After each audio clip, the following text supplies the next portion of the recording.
नमस्कारम, good morning. मैं आज आपको योग अभ्यास के प्रारंभिक आसनों के बारे में बताऊंगी। यूँ तो हिरण संहिता में 84 लाख आसन बताए गए हैं, परंतु उनमें से 84 आसन प्रमुख हैं। 84 आसन के क्या लाभ है, इन्हें कैसे किया जाता है, कितने समय तक करना चाहिए, यह सभी की विस्तृत जानकारी दूंगी। 84 आसनों के बारे में जानने से पहले इन आसनों को मैंने कठिन से सरल में विभक्त किया है। 84 आसनों का यह पार्ट 1 है। इसमें बैठकर किए जाने वाले आसन मैं आपको सिखाऊंगी। पहला आसन आता है सिद्धासन। सिद्धासन में बैठने के लिए आप बाएं पैर की एड़ी को योनि प्रवेश में प्रविष्ट कराइए और दाहिने पैर को बाएं पैर की जंघा पर रख सकते हैं। आप जमीन पर भी रख सकते हैं। इसे सिद्धासन कहा जाता है।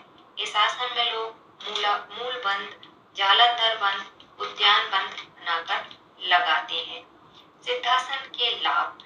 सिद्धासन से शरीर की सफाई हो जाती है, पाचन तंत्र मजबूत हो जाता है और सांसों के रोग में भी मददगार सिद्ध होता है। यह हृदय के रोग में भी लाभदायक सिद्ध होता है।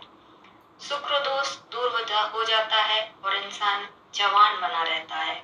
मन में एकाग्रता आने लगती है, हर कार्य सिद्ध होने लगते हैं, इसलिए इसका नाम सिद्धासन कहा जाता है।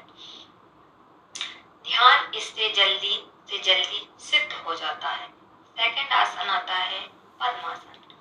पद्मासन के बारे में बताया जाता है कि यह सन्यासी लोग ज्यादातर करते हैं। दाएं पैर को बाएं पैर के जंघा पर रखिए और बाएं पैर को दाएं पैर की जंघा पर रखें और क्रॉस करें। यह एक महत्वपूर्ण आसन है। इससे रक्त में प्रवाह होने लगता है। पद्मासन में ध्यान लगाया जाता है तो मानसिक स्थिरता आती है, घुटने मजबूत हो जाते हैं। गर्भवती महिलाओं को यह आसन बेस्ट बताया गया है। अनिद्रा, स्वप्न दोष की समस्या भी खत्म होने लगती है। नींद जल्दी जल्दी आने लगती है। शरीर में ऊर्जा का प्रभाव बहुत अधिक बढ़ जाता है। इसे रोज 5 से 10 मिनट तक करना चाहिए। अब हम तीसरे आसन पर आते हैं, स्वस्तिक आसन। बाएं पैर को मोड़ लें, दाएं पैर को तलवे को बाएं पैर के मुड़े हुए स्थान पर प्रविष्ट कराएं।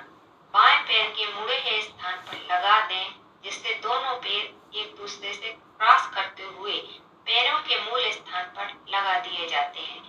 यह आसन एक स्वास्तिक की तरह दिखाई देता है, इसलिए इसे स्वस्तिक आसन कहा जाता है। स्वस्तिक आसन के लाभ।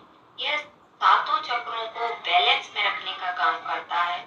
इस आसन से शरीर में एक नई स्फूर्ति और आनंद उत्पन्न होने लगता है। पांचवा आसन मुक्त आसन।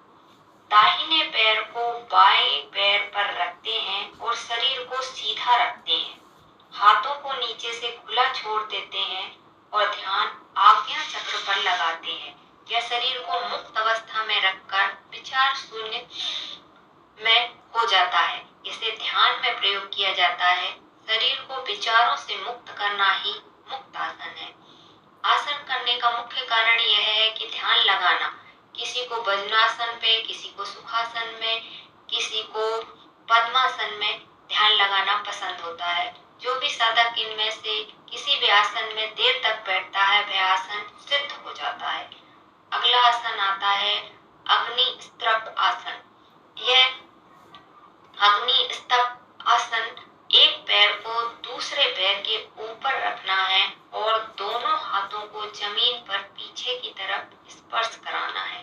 रीढ़ की हड्डी सीधी रखें। हाथ में हल्का खिंचाव महसूस होना चाहिए। इसके लाभ, सर्वाइकल की प्रॉब्लम दूर होने लगती है। ब्लड का फ्लो अच्छी तरह से होने लगता है। कंधों को भी आराम मिलता है। नेक्स्ट आसन आता है वज्रासन। दोनों पैरों को मोड़कर उस पर बैठ जाना, हाथ सामने की तरफ रखना, रीढ़ सीधी रखना। इस अवस्था में बैठकर ध्यान लगा सकते हैं। इस आसन को खाना खाने के बाद भी कर सकते हैं।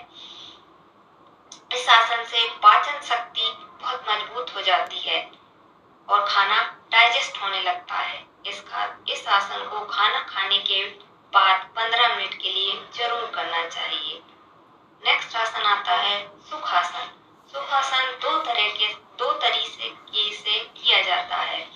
जिसे पवन मुक्त आसन करते हैं वैसे भी किया जा सकता है और अलग तरीके से भी किया जा सकता है, पर आप जिस भी पोजीशन में सुख और आनंद पूर्वक बैठे रहें उसी को सुखासन कहा जाता है।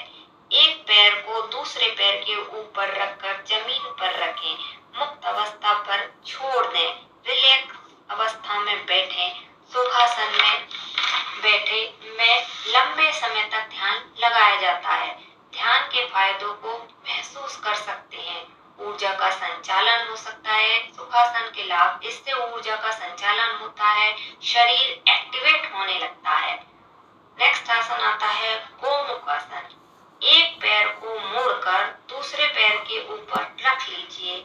यह गाय के मुख के आकार का बनता है।